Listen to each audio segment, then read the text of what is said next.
And so this bean here, and maybe I'll just set it right over here, this is the mortgage interest deduction. So I don't know if you can see that. So it's a full jar of beans. This represents what we're not taking in taxes, or what we're giving as incentive to people because they own a home.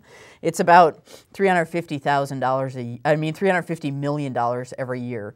And so there are reasons that's really good. We like to support home ownership and things like that. But you get those beans, even if it's your 6th home, or, you know, so no matter how expensive your home is, how much income you make, you still get some of those beans. So that's what we give to people because they own a home. And then these beans, this is $28 million. This is what we do for all the homeless prevention. Maybe I'll put it over here. You can hardly see it, but a few beans in the bottom here. This is what we do for all the homeless prevention and homeless services in the whole state. $28 million per year. And then these beans, 2 little beans, this is $350,000, and this is what we do for homeless shelters. So if you look at this, the full jar is what we do for folks who own their home, right? The next is what we do for the homeless, and then the next little jar, just what we do for homeless shelters.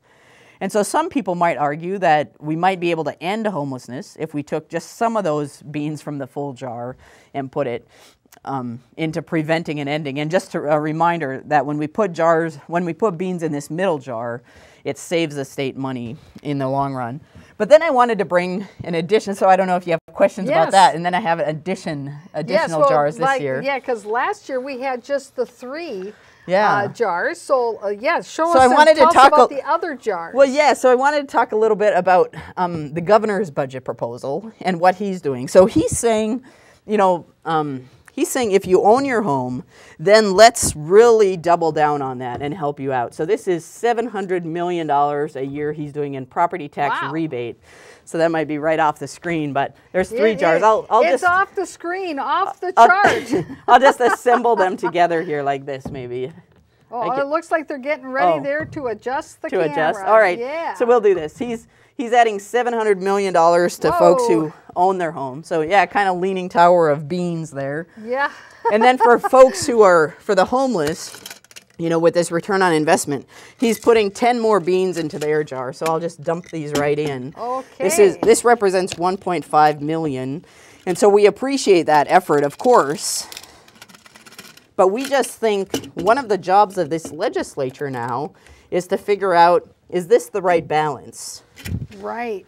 That seems very disproportionate. Well, I think people might read it different ways, but I'd read it that way. And so we're not at all advocating I mean, I'm a homeowner. I understand the need to do property tax relief and the interest and passion around that. So we're not at all saying take all of the beans. All we're asking for is $50 million for the biennium or $25 million for the year. And so we're just asking for 1 inch of that tower of beans. And so I feel like the money is there. We just need to decide, do we want to continue to invest it in people who have some? I mean, we know many folks are struggling, and certainly we want to make sure we invest resources, keep people. We already talked prevention is so important. But what do we want to do as a state? And this is really going to be the decision of this legislature over the next 4 months. They're going to be wrestling with exactly where do we put the beans.